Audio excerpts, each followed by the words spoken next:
According to researchers, our brains are literally wired to notice negativity. And if we're not careful, this negativity bias, as it's called, can compel us to overlook or underplay the many positive things going on in our lives and in our world. Welcome to the Eudaemonia podcast. I'm Kim Forrester, and today it's time to accentuate the positive. Welcome to Eudaemonia, the podcast that is all about flourishing. Plug in, relax, and get ready for the goodness as we explore the traits and practices that can help you thrive in life. With your host, Kim Forrester.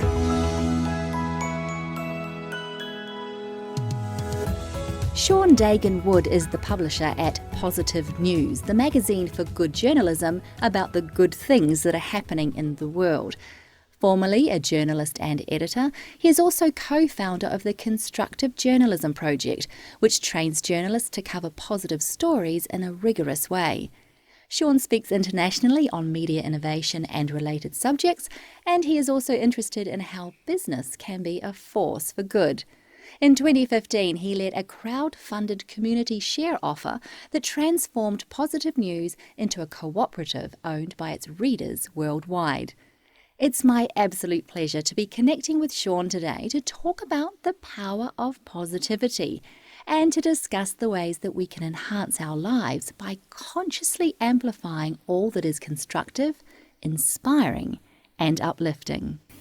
Seán Dagan Wood, it's such a delight to have you here on the Eudaemonia podcast. You're up in the Highlands of Scotland today. How are you? I'm very well, thanks. How are you? I'm fantastic. I imagine that the weather is quite different where you are to where it is here in Singapore. Yeah, it's it was a couple of degrees under last night, so pretty cold. Seán, I'm really excited about having you on the show because Eudaemonia is literally about positivity and all the positive traits and characteristics that we perhaps overlook in our lives.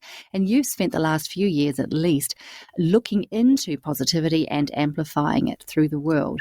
So let's get straight into it. You talk about the power of the lens through which we view the world. And as both an editor and a journalist and a champion of positivity, what's your view on today's information diet? Do you feel that we are being shown a true reflection of the state of the world when we look at the news or our social media feed?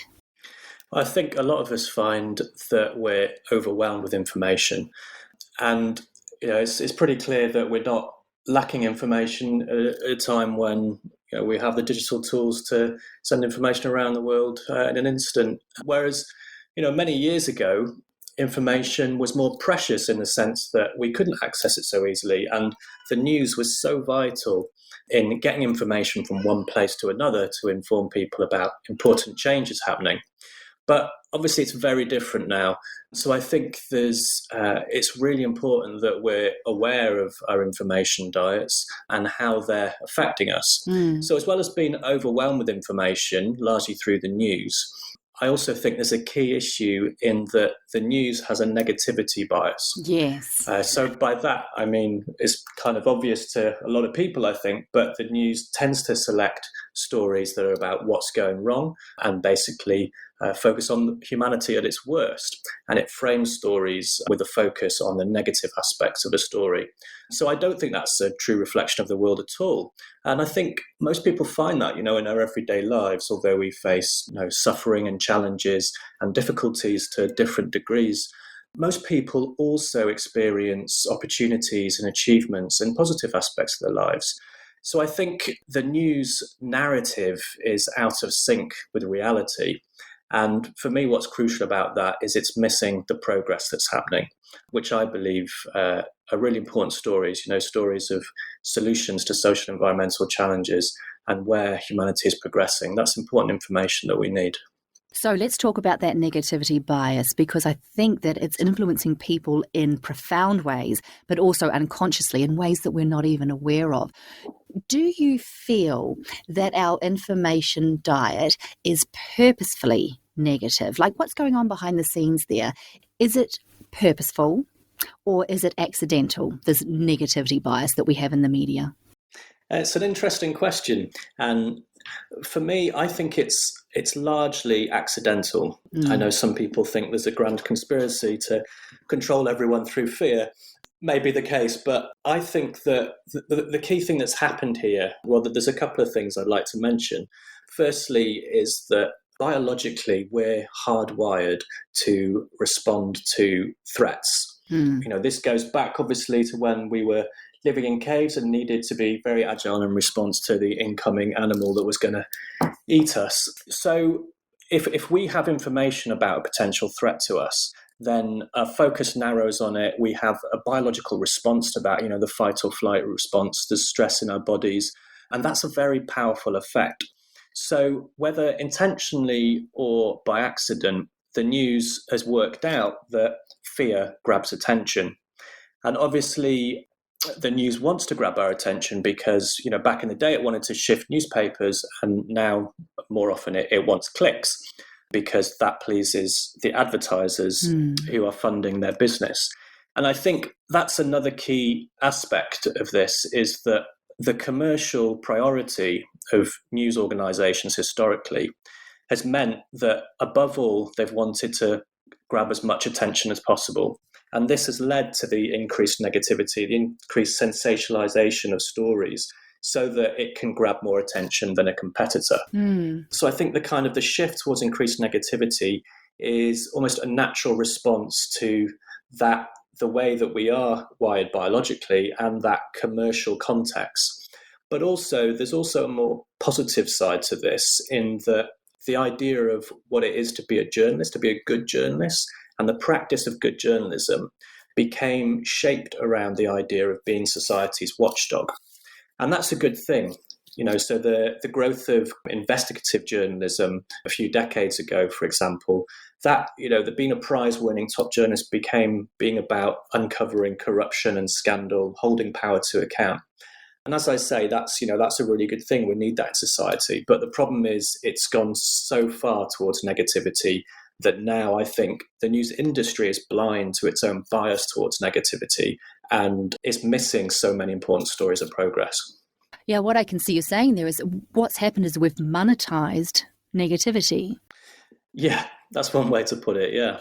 And then, of course, we're playing with the fact that the people behind the news desks or in the editor's desks are human beings. And so they are fascinated, obviously, biologically, neurologically, by the more negative aspects, the more negative stories that are coming through. We are more fascinated by it. We click more on those stories, and it becomes this vicious cycle.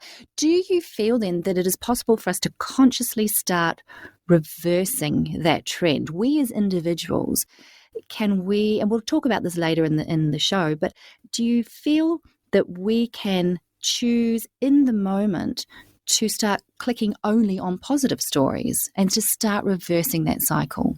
Yeah, definitely. I think once we become more conscious of the impact that the news or our information diet more broadly is having on us, then we can recognize that we have that choice of where we put our focus and our attention. Something that I came to realize, and I think is a really powerful thing for us to do as human beings. And personally, I've found recognizing that a really powerful factor in being able to shift my life in the direction I want. You talk about the impact of all this negativity. I know you've studied this. You've studied the science, the research behind it. Tell me, Seán, how can a diet of bad news affect us psychologically? So what does the science say about this? Well, there's decades of research now that shows that excessive negative news can lead to a whole range of mental health impacts, such as anxiety, depression, paranoia, mistrust and fear of others, and also news addiction. So anyone who's experienced anxiety might know that there's often a compulsion to find out more about the thing that we're worried about. And of course, reading more and more negative news to try and feel informed so that you're aware of what the threats out there are, can just increase the impact of that negativity, creates a downward spiral. So, and people are susceptible to the impacts of negative news to different degrees, but clearly it's affecting a lot of people to some degree, because we know, for example, that the Reuters Institute published some research in the summer that showed that around a third of people now actively avoid the news, and the main reason is because of the negative effect it has on their mood. And this number is increasing. So, yeah, I think what I feel it does is really that the news creates this kind of background stress in many people's lives all the time. And I think the ripple effects of that are quite significant in society.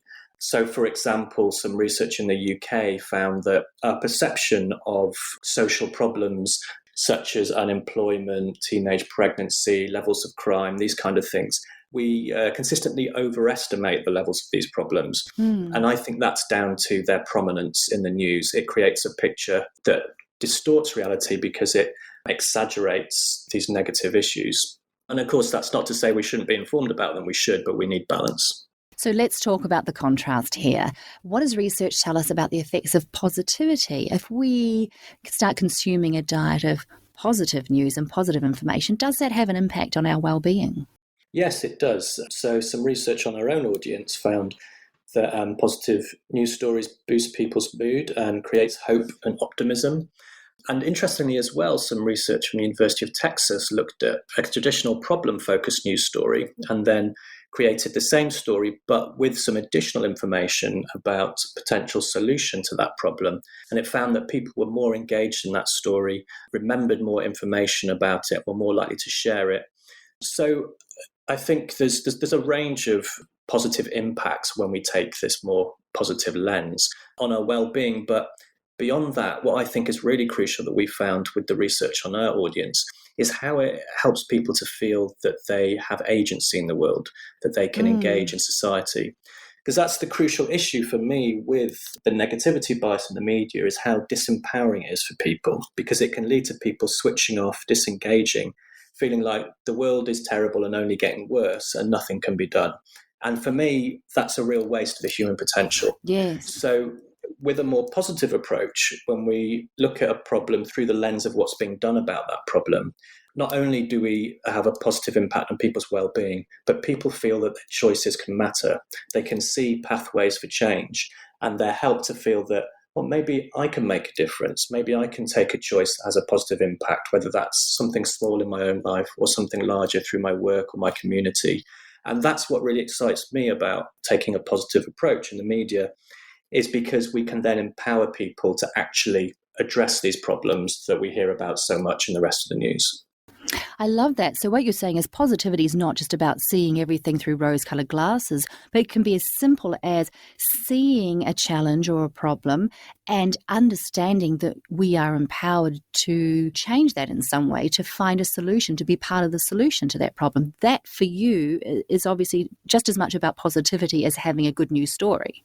Yes, that's right. Yeah. And that's what really drives me about the work I do, because I felt that myself when I started working with this kind of journalism, how it empowered me. So what excited me about it is that, if we can change that overall narrative that the media creates about how our world is and what's important and what the possibilities are, if we can have a more constructive narrative that connects people rather than divides people, that inspires people rather than triggering fear, then I believe that we could, that we can bring out more of our potential to create thriving, peaceful societies where we can address environmental challenges and beyond. That's really powerful. I believe it was you in one of your speeches that I saw online. You spoke about learned helplessness. And so what you're saying perhaps is that we feel so helpless when we read the news. It's too big, we can't change it, we're doomed, it's overwhelming. Whereas if we can become more empowered, there's positivity in that sense of agency that you were talking about. Let's get to you for a moment, Seán. And I want to talk about your personal experience. In your 20s, you found yourself, like many human beings, dealing with overwhelming anxiety and panic attacks. Tell me more about that experience and what it was like for you in those days. Yeah, so that was a time when I was feeling like I didn't have a lot of control over my life, and I didn't understand the experience of anxiety I was having and these periods of panic, and I didn't feel empowered, and I felt, generally more afraid of the world than willing to engage with the world. So at the time, in order to heal from that, there were various things in my life that helped with that, whether it be family or cognitive behavioral therapy, for example. And what was really interesting about the time is when I started working in positive news and how that helped me understand, or at the same time, I was learning to understand how the stories that I was telling myself about myself and about the world in which I lived were affecting my experience of reality. So if I was telling myself that the world is a terrible place and that bad things are likely to happen, to put it in simplistic terms, and that I can't cope or I can't deal with those or I can't get through the challenges that I'm experiencing, then that would obviously leave me feeling disempowered and depressed and anxious. And so I started challenging those stories in my own mind that were affecting my emotional state, my physical state. Obviously, the link between our thoughts and our feelings and our perceptions. And I realized then, when I started working in journalism, that experience on the personal level could be scaled up to a collective level.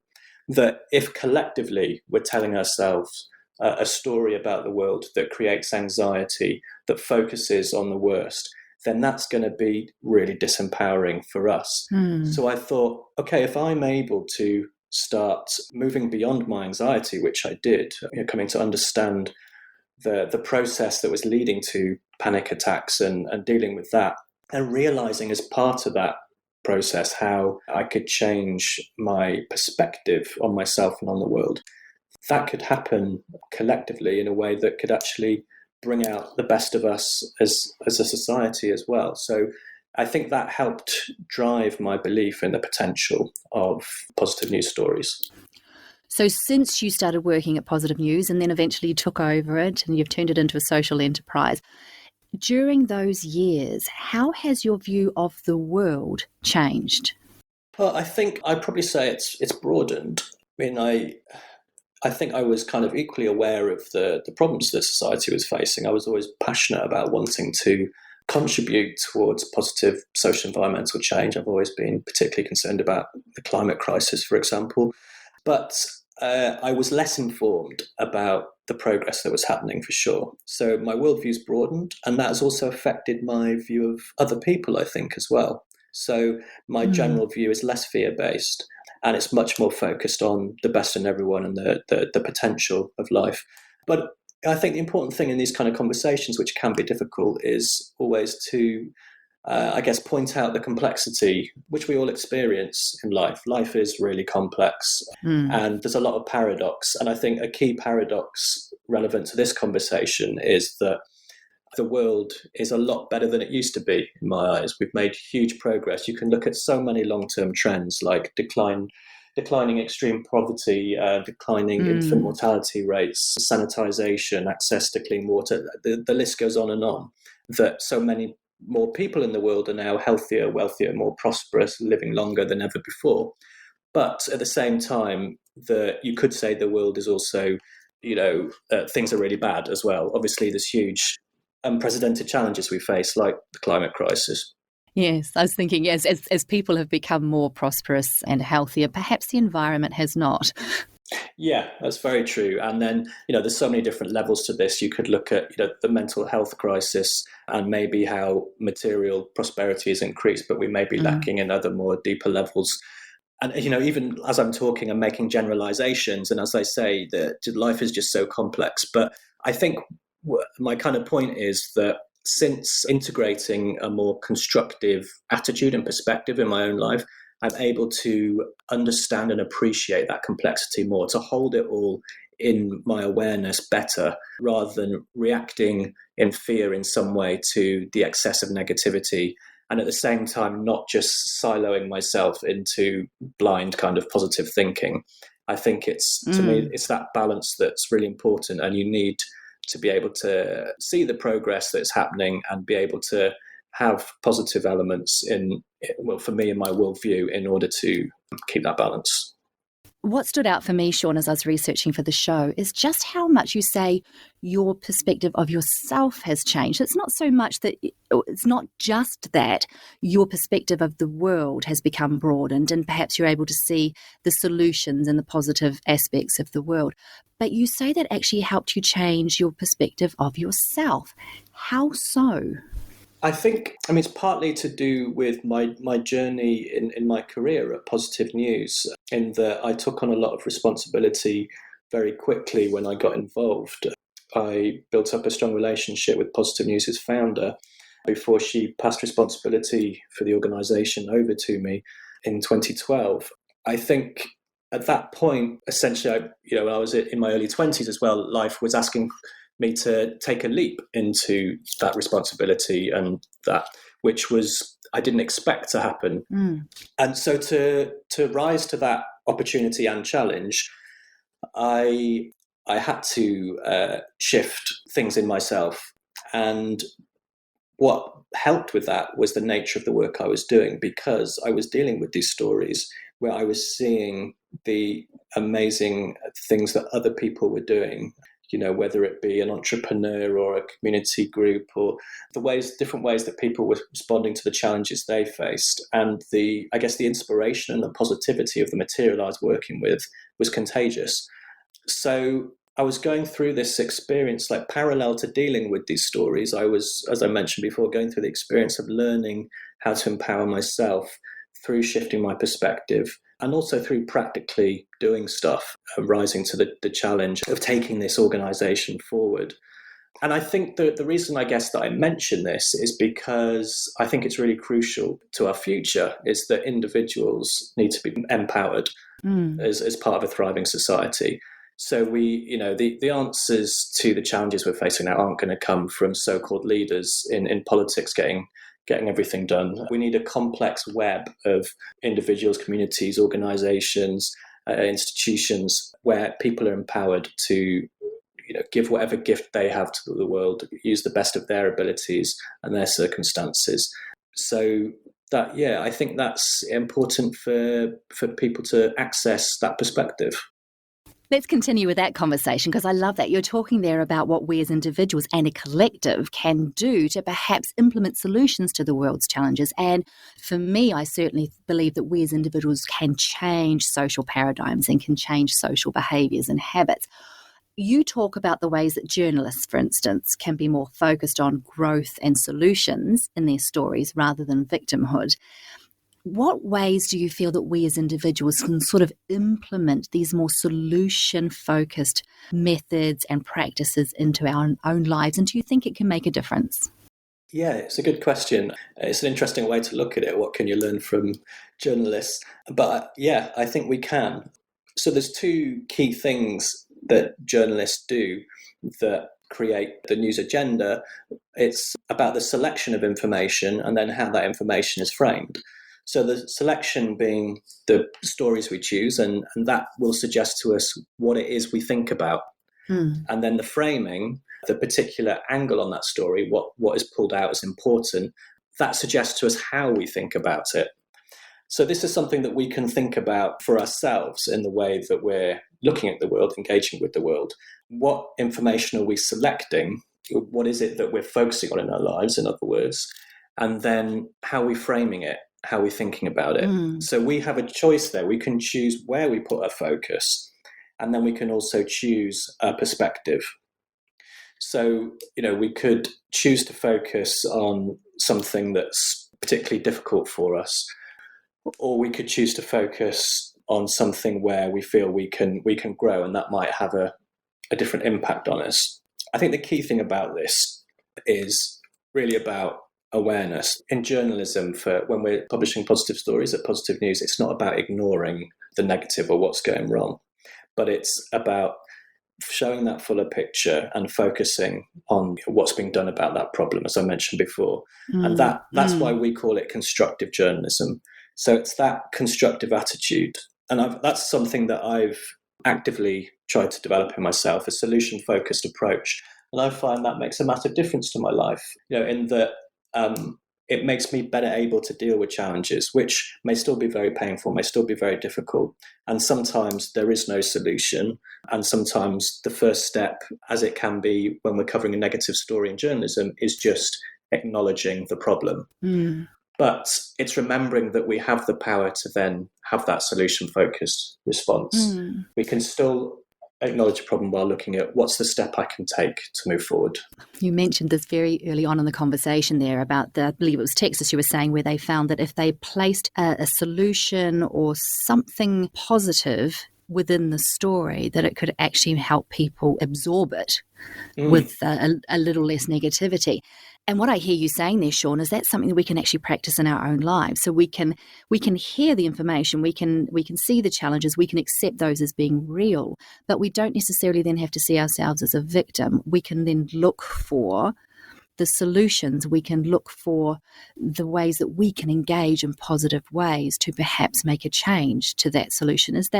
Would you agree with that? I would agree with that. And that's where I think positive news stories are really important, because that's quite hard to do sometimes on our own when we're overwhelmed with information about the problem. Whereas I think what positive news stories can do for us as a society is to help us connect into that bigger web of progress that's happening, of how people are responding to problems, which will help us feel more empowered. So then, we can look at a problem and think, okay, this is a real challenge, but we can ask the question, what's being done about it? And then we can see the way that people are responding, which, as I mentioned, can help us feel more empowered. Okay, we've spoken a lot about engaging in more positive news, more positive information. Do you feel it's equally as important to seek out and engage with positive people?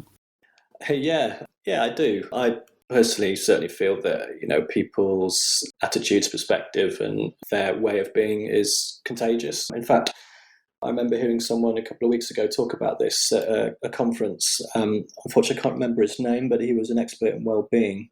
And he'd been looking into this effect and he gave the example, a really great example of how children, often very naturally joyful, and how contagious that is.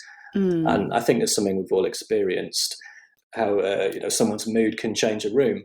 So, I certainly wouldn't ever want to be dismissive of people who are, suffering, for example, and their mood reflects that. But I think when it comes to attitude, that could be something that's quite palpable. And I would personally, I do try to choose to engage with people that share that constructive attitude, whilst obviously being as compassionate as possible to people who don't feel able to do that. I think it's about reframing what we term a positive person to be. We're all going to be sad at times. We're going to be angry. We're going to feel helpless at times. Would you agree that maybe positive people, as you were saying, are those who are less likely to sit in that sense of victimhood and are more constructive about their own lives and the way they can engage with the world? Yeah, I would say, I guess it's people who are fortunate enough to have been able to realise through their life experience or whatever opportunity has helped them to realise that they do have that power to choose how they frame their own experience in their own mind, which can be a very difficult thing. And it's something that I think, we can all help each other with, and something that the news doesn't help us with. And the news could do a lot better in terms of creating a space where we can reframe things more easily. Seán, you've been so gracious with your time today. I've got one final question, and it's a question I ask every guest on the Eudaemonia podcast. Can you recommend to my listeners a morning reminder? So this may be a ritual or practice, an affirmation, something that can help my listeners generate a more positive lens of the world and engage in more constructive ways with themselves and the world around them. I would encourage people to be, as the listeners may be already, to be mindful of their news consumption. So personally for me, I try to avoid reading the news very first thing in the morning, because it can be so impactful on my mood at the start of the day. And I think there's a tendency, it's easy to look at the news first thing and last thing in the day, which I don't think is a great idea.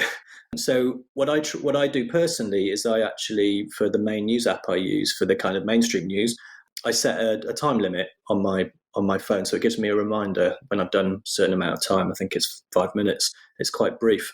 And so I just try and pick out the key stories that I most need to be aware of, but not get too drawn into the detail of what is actually quite a narrow negative news agenda. And then I actively look for positive stories elsewhere. So I think it's just remembering that the news has a narrow focus and it's focused on the negative. And so I'm not encouraging people to ignore problems, but I'm encouraging people to step back a little and see what's going on there, and then more consciously choose your media diet and put boundaries on it. Well, I will certainly encourage my listeners to broaden their information diet by getting a hold of your magazine, Positive News. Tell me how people can find out more about that. Well, our website is www.positive.news, so you can read a lot of our content there online, and we'd really encourage you to subscribe to the print magazine, which can be delivered internationally.